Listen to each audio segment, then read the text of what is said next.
আগুন আছে ভাই, কিন্তু ধোঁয়ার জন্য নিঃশ্বাস নিতে পারছি না। হে আল্লাহ, আল্লাহ, খুব কষ্ট হচ্ছে, খুব কষ্ট। আমি নিঃশ্বাস নিতে পারি না, আমি নিঃশ্বাস নিতে পারি না।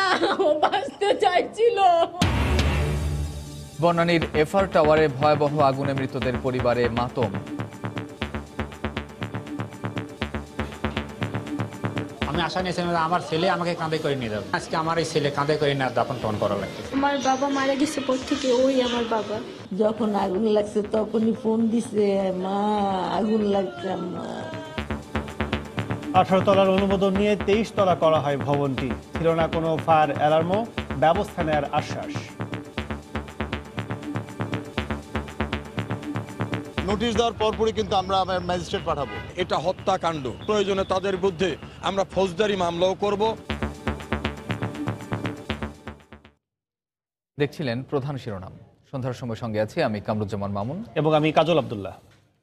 এবার অন্যান্য শীর্ষ সংবাদ। বনানীর আগুনে মৃত 25 জনের পরিচয় শনাক্ত।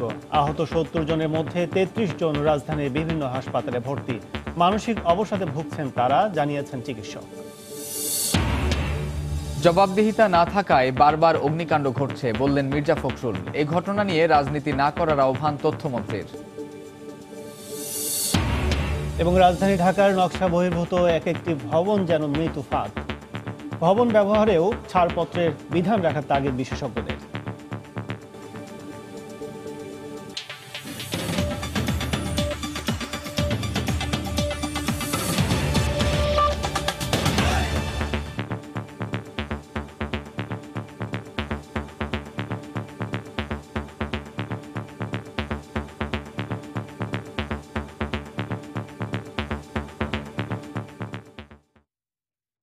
রাজধানীর বনানীর এফআর টাওয়ারে অগ্নিকাণ্ডে মৃতদের গ্রামের বাড়িতে এখন কেবলই মাতম। আদরের সন্তানকে হারিয়ে স্তব্ধ মা বাবা। ভাইকে হারিয়ে বোনের কান্না থামছে না। শুধু স্বজন নয়, প্রতিবেশী বন্ধুরাও শোকাহত। ব্যুরো প্রতিবেদক ও জেলা প্রতিনিধিদের পাঠানো তথ্য ছবিতে রিপোর্ট। আগুন আছে ভাই, কিন্তু ধোঁয়ার জন্য নিঃশ্বাস নিতে পারছি না। হে আল্লাহ, আল্লাহ, খুব কষ্ট হচ্ছে, খুব কষ্ট। রংপুরে স্ত্রীর কাছে মুঠোফোনে এভাবেই বাঁচার শেষ আকুতি জানাচ্ছিলেন মোস্তাফিজুর রহমান, কিন্তু ভাগ্যের নির্মম পরিহাস। আগুনের ধোঁয়ায় মৃত্যুবরণ করতে হয় তাকে। তার মৃত্যুতে গ্রামের বাড়ি পীরগঞ্জে শোকার্ত মানুষের ঢল। পরিবারে একমাত্র উপার্জনক্ষম ব্যক্তিকে হারিয়ে বারবার মূর্ছা যাচ্ছেন স্ত্রী। তোমার কি অবস্থা? বলে যে আমি নিঃশ্বাস নিতে পারি না, আমি নিঃশ্বাস নিতে পারি না। ও বাঁচতে চাইছিল। দিনাজপুর শহরের বালুয়াডাঙ্গার আব্দুল্লাহ আল মামুন চাকরির কারণে স্ত্রী ও 2 শিশুকন্যা তানহা ও তাহিয়াকে নিয়ে বসবাস করতেন ঢাকায়। কাজ করতেন হেরিটেজ এয়ারলাইন্স নামের একটি ট্রাভেল এজেন্সিতে। ঘটনার সময় আগুন থেকে বাঁচতে জানালা দিয়ে বের হওয়ার চেষ্টা করে ব্যর্থ হন। নিচে পড়ে গিয়ে মৃত্যু হয় তার। এই সংবাদে মামুনের বাড়িতে শোকে স্তব্ধ মা ও স্বজনরা। এফআর টাওয়ারে আগুনে নিহতদের আরেকজন কুষ্টিয়ার ইখতিয়ার হোসেন মিঠু। 11 তলায় একটি অফিসে কর্মরত ছিলেন তিনি। তার অকাল মৃত্যুতে 2.5 বছরের সন্তান নিয়ে দিশেহারা হয়ে পড়েছেন স্ত্রী। আমার ভাই তাজা মানুষের সাথে কথা বললাম, কত সুন্দর করে সে ভাই আসতেছে লাশ হয়ে বাড়িতে। শবে বরাতের ছুটিতে ছেলে বাড়ি আসবে সেই অপেক্ষায় ছিলেন মা, কিন্তু পাবনার আতাইকুলা চরপাড়া গ্রামে এলো আমির হোসেন রাব্বির মরদেহবাহী অ্যাম্বুলেন্স। আজকে আমার এই ছেলে কাঁধে করে নিয়ে দাফন টান করা লাগতেছে। আমি আশা নিয়েছিলাম আমার ছেলে আমাকে কাঁধে করে নিয়ে যাবে। একমাত্র আদরের মেয়ে তানজিলা মৌলিকে হারিয়ে বাকরুদ্ধ তার পরিবার। ঘটনার সময় বাঁচার আকুতি নিয়ে একাধিকবার বাবা ও স্বামীর কাছে মুঠোফোনে যোগাযোগ করেন বগুড়ার আদমদিঘির মেয়ে মৌলি, কিন্তু অসহায় স্বজনদের তখন বিলাপ ছাড়া কিছুই করার ছিল না। ফারিয়া ফারজানা, সময় সংবাদ।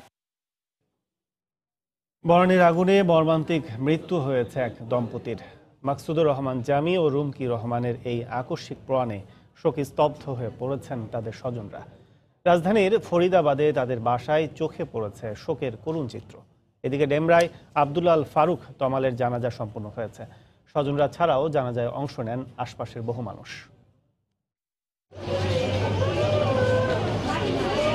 বাবা মারা যাওয়ার পর পরিবারের দায়িত্ব ছিল ভাইয়ের উপরেই। ছিলেন বাবার মতোই। মা বোনকে নিয়ে বুনেছিলেন নানা স্বপ্ন। আমাকে ভালো জায়গায় পড়াবে, মুখে নিয়ে হজে যাবে, এগুলি ওর প্ল্যান ছিল। সবকিছু শেষ একটা আগুনে। প্রতিদিনের মতোই পরিপাটি হয়ে স্বজনের কাছে বিদায় নিয়ে সকালে স্বামী স্ত্রী বেরোলেন কর্মক্ষেত্রের উদ্দেশ্যে, রাতে বাড়ি ফিরলেন, তবে লাশ হয়ে। দীর্ঘদিনের ভালোবাসার পর বাঁধেন ঘর, কাজও করতেন একই অফিসে। নিয়তির পরিহাস, অগ্নিকাণ্ডের সময় মুঠোফোনে মায়ের কাছে শেষ আকুতি জানিয়েও রক্ষা হয়নি তাদের জীবন। মা, আগুনে আটকা পড়ছি, অফিসে আগুন লাগছে, তুমি দোয়া করো মা। এই আমার ছেলের সাথে আমার লাস্ট কথা। আমি শ্বাস নিতে পারি না, ওদেরকে বলছিল উপরে উঠে যাইতে, উঠে নাই। নেট দিত, একটু ফোন দিত, মানুষ লাভ দিয়ে বাঁচতে পারে। বাড়ি হইতেছে এখানে, এবারে আমরা ডিসেম্বর মাসে উঠে যাব, ওরা সবাই উঠবে, কিন্তু উঠলো না। চুড়িহাট্টার দগদগে ক্ষত এখনো সুখ হয়নি। এর মধ্যেই বনানীর এফআর টাওয়ারের অগ্নিকাণ্ড কেড়ে নিল 25টি তাজা প্রাণ। মা হারিয়েছে তার ছেলেকে, বোন হারিয়েছে তার ভাই। আর কত স্বজন হারা হলে কর্তৃপক্ষ এসব দুর্ঘটনা থেকে শিক্ষা নিয়ে মানুষের জীবনের নিরাপত্তা দিবে, এমনটাই প্রশ্ন ছিল স্বজন হারা এই পরিবারগুলোর। একই ঘটনায় নিহত আব্দুল্লাহ আল ফারুক তমালের পরিবারেও নেমে আসে শোকের ছায়া। স্ত্রী ও 2 সন্তান নিয়ে সুখের সংসার ছিল। শোকে স্তব্ধ এই পরিবারটিকে সান্ত্বনা দেওয়ার ভাষা জানা নেই কারো। রাজধানীর ড্যামরায় নিজ বাসার সামনের মসজিদে জুমার নামাজ শেষে অনুষ্ঠিত হয় তমালের নামাজে জানাজা। আহমেদ সালেহিন, সময় সংবাদ, ঢাকা। সন্ধ্যার সময় আরো থাকছে।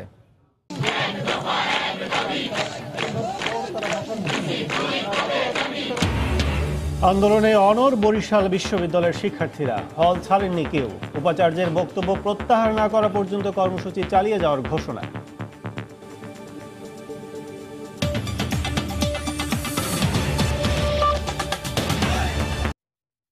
তল্লাশি শেষ করে বনানীর এফআর টাওয়ার আইনশৃঙ্খলা রক্ষা বাহিনীর কাছে বুঝিয়ে দিয়েছে ফায়ার সার্ভিস। ভবনের ভেতর প্রবেশ করেছেন বিভিন্ন বাণিজ্যিক প্রতিষ্ঠানের প্রতিনিধিরা। বেঁচে ফেরা অনেকে জানালেন এফআর টাওয়ারে কোনো ফায়ার অ্যালার্ম ছিল না। এদিকে ঘটনাস্থল পরিদর্শন করে বিএনপি মহাসচিব মির্জা ফখরুল ইসলাম আলমগীর অভিযোগ করেন, জবাবদিহিতা না থাকার কারণে বারবার এমন ঘটনা ঘটছে। এর মধ্যে এফআর টাওয়ারে আগুনে মৃত 25 জনের পরিচয় শনাক্ত করা হয়েছে। 24টি লাশ হস্তান্তর করা হয়েছে স্বজনের কাছে। আগুনের লেলিহান শিখা নিভে গেছে, তবে আতঙ্কিত নগরবাসীর চোখে মুখে অজানা শঙ্কা। পোড়া মানুষের চিৎকার যেন এখনো ভাসছে বনানীর আকাশে। ভবনের ধ্বংসচিহ্নের দিকে তাকিয়ে নাগরিক চোখে যেন প্রশ্ন, এই শহরের পরবর্তী শিকারকে। সবসময় আতঙ্কে থাকি, বিশেষ করে এই ঘটনার পর আরো বেশি আতঙ্ক হয়ে গেছে। আমি আতঙ্কিত, তার কারণ আমি নিজে কোনো একটা ভবনে কাজ করি এবং আমাদের অনেক সহকর্মী, অনেক আত্মীয় স্বজন কাজ করে। দুর্ভাগ্যের আগুন ছাই করেছে ভবনটির বিভিন্ন ব্যবসা প্রতিষ্ঠান।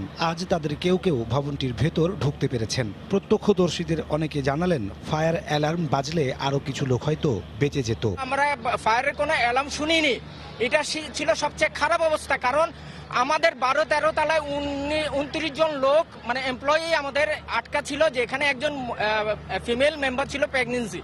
মানে এটা ছিল আমাদের জন্য সবচেয়ে আতঙ্কের। আমার এখানে গতকাল 9 জন মারা গেছে এবং আমরা সবথেকে বেশি গভীর শোকাহত আমাদের এদের জন্য। আমি নিজেও ছিলাম। আমরা কিছু একটা টিম কোনো রকম বের হয়েছি। শুক্রবার দুপুরে ক্ষতিগ্রস্ত এফআর টাওয়ার পরিদর্শনে যান পুলিশ মহাপরিদর্শক। এ সময় পুলিশের পক্ষ থেকে তদন্তের পর দায়ীদের আইনের আওতায় আনার আশ্বাস দেওয়া হয়। মামলাটি এখন প্রক্রিয়াধীন রয়েছে। আমরা প্রথমে চেষ্টা করছি যারা এই ঘটনায় মৃত্যু বা আহত হয়েছেন অথবা মারা গিয়েছেন তাদের কোনো আত্মীয়স্বজন যদি বাদী হন তাহলে সবচেয়ে ভালো হয়। যদি কেউ বাদী আমরা খুঁজে না পাই তখন রাষ্ট্রবাদী হয়ে মামলা করে, এটা জানেন, সেই ক্ষেত্রে পুলিশ বাদী হয়ে মামলা করবে। এদিকে ঘটনাস্থল পরিদর্শন করেন জাতীয় ঐক্যফ্রন্টের শীর্ষ নেতা ডক্টর কামাল হোসেন ও বিএনপি মহাসচিব মির্জা ফখরুল ইসলাম আলমগীর। অগ্নিকাণ্ডের সুষ্ঠু তদন্ত দাবি করেন তারা। তদন্ত কমিটিতে বসছি আমরা, এগুলো দেখে রাষ্ট্রের কথা তো প্রশ্ন তো করবই আমরা, যে রাষ্ট্র তার দায়িত্ব পালন করেছে কিনা, যেসব প্রতিষ্ঠানের দায়িত্ব আছে প্ল্যান অনুমোদন করা তারা তাদের দায়িত্ব পালন করেছে কিনা। বিল্ডিং কোড কোনো রকম ভাবে এখানে অনুসরণ করা হয়নি। যারা এই বাড়ি তৈরি করেছে তার বিল্ডিং কোড অনুসরণ করেনি। অগ্নি নির্বাপনের জন্য কোনো রকমের কোনো ব্যবস্থা এখানে নেই এবং এটা কেন করে অনুমতি পায় আমরা সেটাই বুঝতে পারি না। আজকে দুর্ভাগ্যজনক যে পরপর অগ্নিগুলো ওই দুর্ঘটনাগুলো সংঘটিত হচ্ছে, কিন্তু সরকার সেইভাবে ইফেক্টিভ কোনো মেজার নিতে ব্যর্থ হচ্ছে। উদ্ধার কাজ শেষে ভবনটি পুলিশের কাছে বুঝিয়ে দিয়েছে ফায়ার সার্ভিস। নাজমুস সালেহী, সময় সংবাদ, ঢাকা। বনানীর ভয়াবহ অগ্নিকাণ্ড নিয়ে বিএনপিকে রাজনীতি না করার আহ্বান জানিয়েছেন তথ্যমন্ত্রী ডক্টর হাসান মাহমুদ। সকালে রাজধানীর শিল্পকলা একাডেমিতে এক অনুষ্ঠানে বক্তব্য রাখেন তিনি। এ সময় মন্ত্রী সবাইকে নিহতদের পরিবার ও আহতদের পাশে দাঁড়ানোর আহ্বান জানান। একটি রাজনৈতিক দল আছে সবকিছুতে রাজনীতি খোঁজে এবং কোনো দুর্ঘটনা হলেও সেখানেও রাজনীতি খোঁজার চেষ্টা করে। আমি অনুরোধ জানাবো সব কিছুকে দয়া করে রাজনীতিকরণ করবেন না, বরং পীড়িত মানুষগুলোর পাশে দাঁড়ান। আমরা সবাই তাদের পাশে দাঁড়াই এবং ভবিষ্যতে যাতে এই ধরনের ঘটনা না ঘটে সেজন্য যেন সবাই সচেতন থাকি। এই মুহূর্তে বনানীর এফআর টাওয়ারের সামনে আছেন রিপোর্টার সাদিকুর রহমান। সবশেষ খবর জানতে সরাসরি চলে যাচ্ছি তার কাছে। সাদিক। কাজল, এই ক্ষতিগ্রস্ত যে ভবনটি এটি যেহেতু রাস্তার পাশে, এখন এখানে এই ক্ষতিগ্রস্ত ভবনের যে পুড়ে যাওয়া অংশ এবং বিভিন্ন কাজ যাতে নিচে পড়ে গিয়ে যাতে কোনো মানুষ যাতে দুর্ঘটনার শিকার না হয় সেজন্য এখানে নেট লাগানোর কাজ শুরু হয়েছে। কিছুক্ষণ আগে থেকে এখানে দেখতে পাচ্ছেন যে ফায়ার সার্ভিসের কর্মকর্তারা যাওয়ার পরপরই এখানে সিটি কর্পোরেশন থেকে লোকজন এসেছে। নির্মাণাধীন বিভিন্ন ভবনে যেরকম নিরাপত্তার জন্য নেট লাগানো হয় এরকম এখানে নেট লাগানো হবে যাতে কোনো ক্ষয়ক্ষতি বা কোনো ধরনের দুর্ঘটনার শিকার কেউ না হয়। জানিয়ে রেখে যে এই দুইটি রাস্তাটির দুই পাশের একটি পাশ কিন্তু বন্ধ রয়েছে, আরেকটি পাশ দিয়ে যান চলাচল করছে। আর ভিতরের অবস্থা যদি বলি যে সন্ধ্যার আগেই ফায়ার সার্ভিসের যেই কার্যক্রমগুলি ছিল, যেই ক্ষয়ক্ষতির নিরূপণ করা এবং এই ভবন থেকে যাতে আর কোনো অগ্নিকাণ্ড না হয় সেজন্য তারা সার্বিক বিষয়গুলি খতিয়ে দেখে এটা বিষয়টা এই ভবনটি পুলিশের কাছে বুঝিয়ে দিয়েছে এবং এর পরবর্তীতে সিটি কর্পোরেশনের মেয়র, উত্তরের যে মেয়র আতিকুল ইসলাম, উনি এসেছিলেন। উনি এসে যেটা বলেছেন যে আগামীকালকে থেকে যাতে সব ভবনে, ঢাকার যেসব ভবনগুলি আছে বহুতল ভবন সহ সব ভবনে যাতে অগ্নি নির্বাপন ব্যবস্থা থাকে সেই বিষয়টি তারা যে রাজুককে বলেছে তারা সেই বিষয়টি খতিয়ে দেখবে। এবং আরেকটা বিষয় যে এখানে বিভিন্ন ফ্লোরের এই ভবনের যে বিভিন্ন তলা আছে সেগুলিতে যেসব অফিস বা প্রতিষ্ঠান আছে সেগুলির যে প্রতিনিধিরা এসেছিল এবং সেই প্রতিনিধিরা এসে তাদের যে ক্ষয়ক্ষতির বিষয়গুলি বুঝে নিয়েছেন পুলিশের কাছ থেকে এবং একটা তালিকা তৈরি করেছেন এবং তাদের অক্ষত যেসব জিনিসগুলি রয়েছে আমি দেখেছি যে এখানে কম্পিউটারের বিভিন্ন অংশ নিয়েছে তারা মনিটরে এবং বিভিন্ন তাদের ডকুমেন্টগুলি এখান থেকে উদ্ধার করে নিয়েছে এবং তারা বলেছে তাদের ক্ষয়ক্ষতির বিষয়গুলি এবং এই বিষয়গুলি এখনো চলছে। এরকম এখন বলা যায় যে আসলে এই ভবনটি এখন নিরাপত্তার মধ্যেই রয়েছে, অর্থাৎ এখান থেকে আর কোনো সমস্যা হবে না। তবে সার্বিক বিষয়গুলি দেখার পরেই পরবর্তী ব্যবস্থা নেবে কর্তৃপক্ষ। এই ছিল কাজল এখান থেকে সর্বশেষ তথ্য। বনানীর এফআর টাওয়ার থেকে সবশেষ অবস্থা জানাচ্ছিলেন সহকর্মী সাদিকুর রহমান। তখন আমি পাইপটা চাপ দিয়ে দিলাম, তারপর আমি দেখলাম কি পানিটা কম বাড়াচ্ছে আর ওই ফায়ার সার্ভিস আস্তে আস্তে আগুন নিভাতেছে। দেখবেন সংবাদের শেষাংশে। বনানীর আগুনে আহত 70 জনের মধ্যে 33 জন রাজধানীর বিভিন্ন হাসপাতালে চিকিৎসা নিচ্ছেন। ঢাকা মেডিকেলের বার্ন ইউনিটে ভর্তি একজনের অবস্থা আশঙ্কাজনক। কুর্মিটোলা জেনারেল হাসপাতালে আগুনের ঘটনায় চিকিৎসা নিতে আসা 48 জনের মধ্যে 7 জন সার্জারি সহ বিভিন্ন বিভাগে চিকিৎসা নিচ্ছেন। গুলশানের ইউনাইটেড হাসপাতালে চিকিৎসা নিতে আসা 32 জনের মধ্যে এখনও হাসপাতালে বিভিন্ন ওয়ার্ডে ভর্তি আছেন 15 জন। হাসপাতালে ভর্তি অধিকাংশ আগুনের ভয়াবহতায় মানসিক অবসাদে ভুগছেন বলে জানিয়েছেন চিকিৎসক।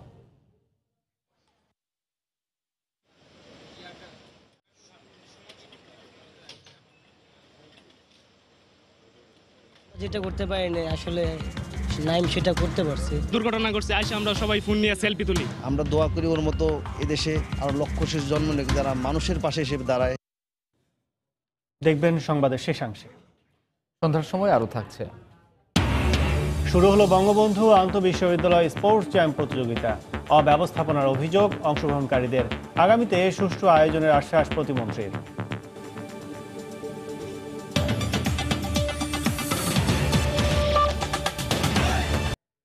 অনুমোদিত নকশার বাইরেই বাড়ানো হয় বনানীর এফআর টাওয়ারের উচ্চতা। এই ঘটনায় জড়িতদের খুঁজে বের করে ব্যবস্থা নেওয়ার আশ্বাস দিয়েছেন গৃহায়ন ও গণপূর্তমন্ত্রী। এদিকে ঢাকা উত্তরের মেয়র বলেছেন আগামী 10 দিনের মধ্যে সব বহুতল ভবনের অগ্নি নিরাপত্তার নথি চান তিনি। তবে সুউচ্চ ভবনগুলোর নকশায় অসঙ্গতির বিষয়গুলো দুর্ঘটনা ঘটলেই কেন সামনে আসে এমন প্রশ্ন উঠছে সব মহলেই। রাশেদ লিমনের রিপোর্ট। অভিজাত এলাকায় সারি সারি সুউচ্চ বাণিজ্যিক ভবন। নিমতলী কিংবা চুরিহাট্টার অভিযোগের তীর ছিল রাসায়নিক গুদাম ও মজুতের দিকে, ছিল সরু অলিগলির অজুহাত। কিন্তু এবার বনানীর এই অগ্নিকাণ্ডে এত প্রাণহানির দায় কার? যেটা ছিল এটা ভেন্টিলেশনের ব্যবস্থা ছিল না, এই জন্য আগুনটা ভিতরে দ্রুত ছড়াই গেছে এবং মানুষ সাপোর্টের সমস্যা হয়েছে। ভবনের মালিক একটু সদয় হলে কি বেঁচে যেত আরো কিছু প্রাণ? 18 তলা ভবন হয়েছে 23 তলা। অভিযোগ জমা পড়েছিল রাজুকে সেই 2002 সালে, ফল মেলেনি। দায় কি এড়াতে পারবে প্রতিষ্ঠানটি? এটা তাদের দুর্ঘটনায় মৃত্যু না, এটা এখানের যারা মালিক, ডেভেলপার এবং যদি অন্যরা জড়িত থাকে তাদের গাফিলতির কারণে এটা হত্যাকাণ্ড। তাদের বিরুদ্ধে সর্বোচ্চ ব্যবস্থা নেওয়ার জন্য বলা হয়েছে। এফআর টাওয়ারের গায়ে গা লাগিয়ে দাঁড়ানো গোটা 10 ভবন। হয়তো আবারও কোনো দুর্ঘটনার পর বেরিয়ে আসবে অন্য ভবনের নকশার গাফলতি। জিরো টলারেন্সের কথা জানিয়ে ঢাকা উত্তরের মেয়র অবশ্য বলছেন 10 দিনের মধ্যে সব বহুতল ভবনের অগ্নি নিরাপত্তার নথি চান তিনি। গণস্বার্থে একটি নোটিশ দিচ্ছি আমরা সকলকে যে প্রত্যেকের ফায়ার সেফটি, বিল্ডিং সেফটির জন্য যা যা কাগজপত্র সব রেডি করতে। আমি ইমিডিয়েটলি নোটিশ দেওয়ার পরপরই কিন্তু আমরা আমার ম্যাজিস্ট্রেট পাঠাবো। তবে অগ্নি নিরাপত্তার গাফলতিতে বারবার এমন দুর্ঘটনার লাগাম পড়বে কবে? ঘুরে ফিরে উঠছে সেই একই প্রশ্ন।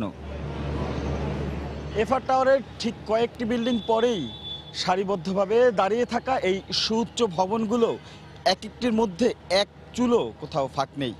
রাজুক আর সিটি কর্পোরেশন বলছে এবার চলবে শুদ্ধি অভিযান। সেক্ষেত্রে এ ধরনের ভবনের ভবিষ্যৎ কি হবে তাই এখন দেখার বিষয়। রাশেদ লিমন, সময় সংবাদ, ঢাকা। পরিকল্পিত বা অপরিকল্পিত যাই হোক, নকশা বহির্ভূত ভবনের কারণে পুরো রাজধানী হয়ে উঠেছে ঝুঁকিপূর্ণ। সংশ্লিষ্টরা বলছেন নকশা যাই থাকুক, ভবন নির্মিত হয় মালিকের ইচ্ছা অনুযায়ী। তাই ভবন নির্মাণে নকশার ছাড়পত্র দেয়া সীমাবদ্ধ না রেখে নিরাপত্তার স্বার্থে ভবন ব্যবহারের আগেও কর্তৃপক্ষের ছাড়পত্র দেওয়ার বিধান থাকতে হবে বলে মনে করেন বিশেষজ্ঞরা।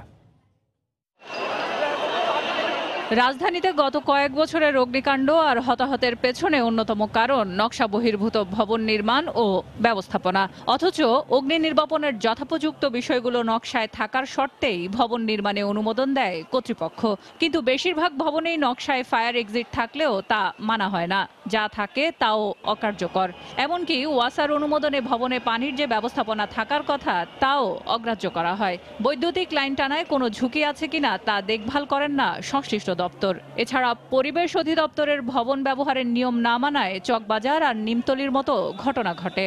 নতুন বা পুরান ঢাকা নয়, রাজধানীর 90% ঝুঁকিপূর্ণ ভবনই হয়ে উঠছে ঘাতক। কয়েকদিন আগে পুরাতন ঢাকায় হলো আমরা বললাম অপরিকল্পিত এলাকা, এখন আবার পরিকল্পিত এলাকায়, আধুনিক এলাকায় সেইখানেও শোনা যায় ঠিকমতো নিয়ম মানা হয় নাই, অথবা এমন এমন জিনিস দিয়ে এমন নকশায় তারা তৈরি করেছে যেটা নিরাপত্তা বিঘ্নিত হয়। নিয়ম মানানো এবং মানা দুটোই খুবই জরুরি। এই গৃহায়ন গণপূর্ত মন্ত্রণালয়, বিশেষ করে রাজুক, তাদের দায়িত্ব হলো এই নির্মাণটা সঠিকভাবে হচ্ছে কিনা, নিয়ম মতো হচ্ছে কিনা। ভবন নির্মাণে শুধু নকশায় ছাড়পত্র নিলেই হবে না, ভবন ব্যবহারের আগেও ছাড়পত্র নেয়ার বিধান থাকতে হবে বলে মনে করেন এই অগ্নি নিরাপত্তা পরামর্শক। শুধু অনুমোদন নিলেই হবে না, অনুমোদন শেষে এই ভবন তৈরির পর এইটা ব্যবহারের অনুমতিও কিন্তু সেখান থেকে নিতে হবে। ব্যবহারের অনুমতি যদি নিতে হয় তবে তাদের কোনো অফিসার এসে ইনকোয়ারি করে রিপোর্ট দেওয়ার পর সেটা হতে পারে, তার আগে না। পাশাপাশি যারা ভবন ব্যবহার করবেন তাদেরও অগ্নি নির্বাপন ব্যবস্থা সম্পর্কে সচেতন করতে হবে বলেও মনে করেন বিশেষজ্ঞরা। সেলিয়া সুলতানা, সময় সংবাদ, ঢাকা। উপাচার্যের বক্তব্য প্রত্যাহার সহ 10 দফা দাবি বাস্তবায়নের দাবিতে তৃতীয় দিনের মতো আন্দোলন করছেন বরিশাল বিশ্ববিদ্যালয়ের শিক্ষার্থীরা। বিকেলে বিশ্ববিদ্যালয়ের কেন্দ্রীয় শহীদ মিনারের সামনে অবস্থান নেন তারা। এ সময় উপাচার্যের পদত্যাগ সহ নানা দাবিতে স্লোগান দেন আন্দোলনকারীরা। বক্তব্য প্রত্যাহার সহ 10 দফা দাবি আদায় না হওয়া পর্যন্ত আন্দোলন চালিয়ে যাওয়ার ঘোষণা দেন শিক্ষার্থীরা। এদিকে বিশ্ববিদ্যালয় কর্তৃপক্ষের নির্দেশ প্রত্যাখ্যান করে শিক্ষার্থীরা আবাসিক হলেই অবস্থান করছেন। মহান স্বাধীনতা দিবসের অনুষ্ঠানে আমন্ত্রণ না জানানোর প্রতিবাদ করায় শিক্ষার্থীদের কটূক্তি করেন উপাচার্য অধ্যাপক ডক্টর এস.এম. ইমামুল হক। এর প্রতিবাদে গত 27 মার্চ থেকে আন্দোলন করছেন শিক্ষার্থীরা।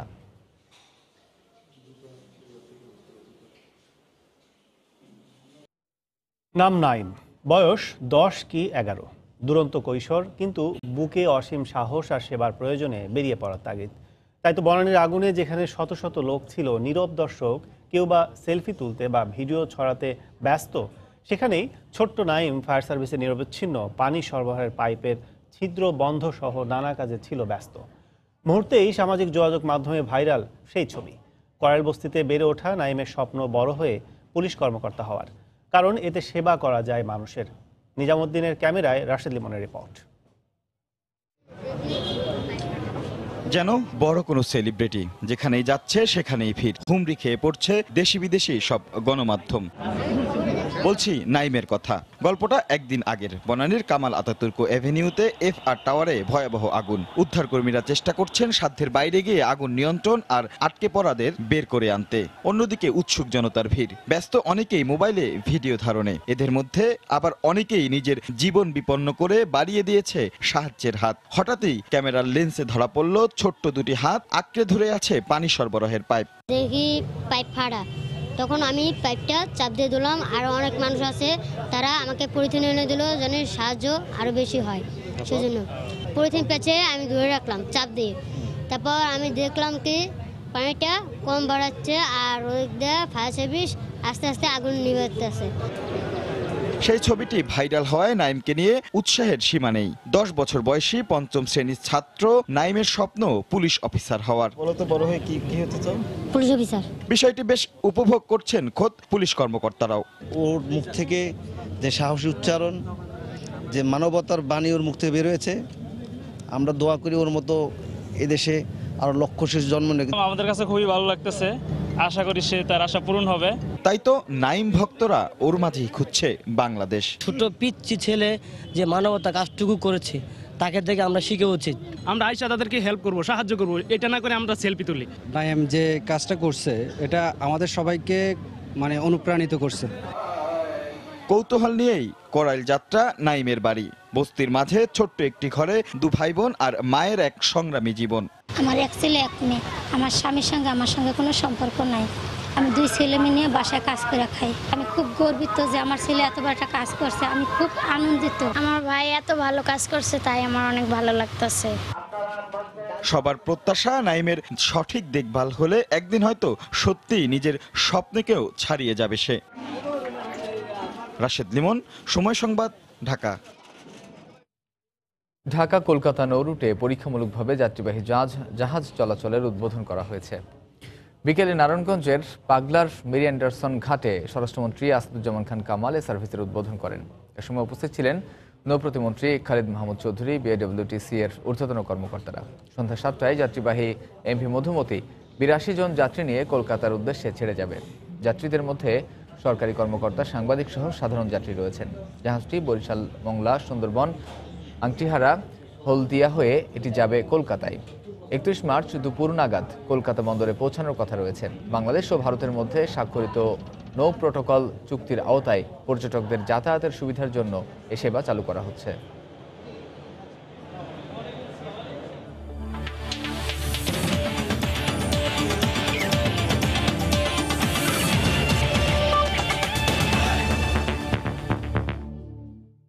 পঁয়ষট্টি বিশ্ববিদ্যালয়ের অংশগ্রহণে শুরু হলো বঙ্গবন্ধু আন্তঃবিশ্ববিদ্যালয় স্পোর্টস জ্যাম। প্রথম দিনে অনুষ্ঠিত হয়েছে ম্যারাথন ও সাইক্লিং প্রতিযোগিতা। দেশের বিভিন্ন প্রান্ত থেকে প্রতিযোগীদের স্বতঃস্ফূর্ত অংশগ্রহণ লক্ষ্য করা যায়। প্রথমবারের মতো দেশের সরকারি ও বেসরকারি বিশ্ববিদ্যালয়ের সমন্বয়ে ক্রীড়ার জমজমাট আয়োজন।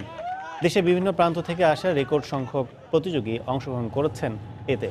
10টি ইভেন্টে 2700 অ্যাথলিট অংশ নিয়েছেন এই প্রতিযোগিতায়। তবে প্রথম দিন অনুষ্ঠিত হয়েছে শুধু ম্যারাথন ও সাইক্লিং। এমন আয়োজনে অংশ নিতে পেরে রোমাঞ্চিত প্রতিযোগিতা। এদিকে বর্ণিলে আয়োজনে অব্যবস্থাপনার অভিযোগ ছিল অ্যাথলিটদের। তবে আগামীতে সব সংকট কাটানোর আশ্বাস দেন যুব ও ক্রীড়া প্রতিমন্ত্রী। আগামী 17 এপ্রিল শেষ হবে প্রথম বঙ্গবন্ধু আন্তঃবিশ্ববিদ্যালয় স্পোর্টস জ্যাম।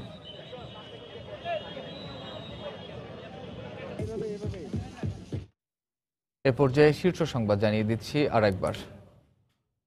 আগুন আছে ভাই, কিন্তু ধোঁয়ার জন্য নিঃশ্বাস নিতে পারছি না। হে আল্লাহ, আল্লাহ, খুব কষ্ট হচ্ছে, খুব কষ্ট। আমি নিঃশ্বাস নিতে পারি না, আমি নিঃশ্বাস নিতে পারি না।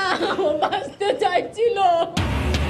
বনানীর এফআর টাওয়ারে ভয়াবহ আগুনে মৃতদের পরিবারে মাতম। আহত ৭০ জনের মধ্যে ৩৩ জন বিভিন্ন হাসপাতালে ভর্তি। মানসিক অবসাদে ভুগছেন তারা, জানালেন চিকিৎসক।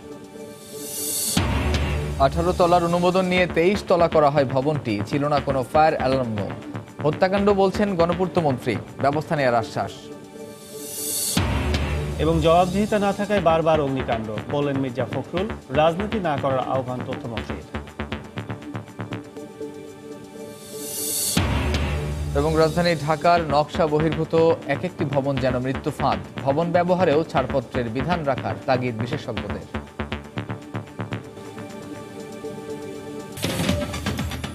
এই ছিল সন্ধ্যার সময়।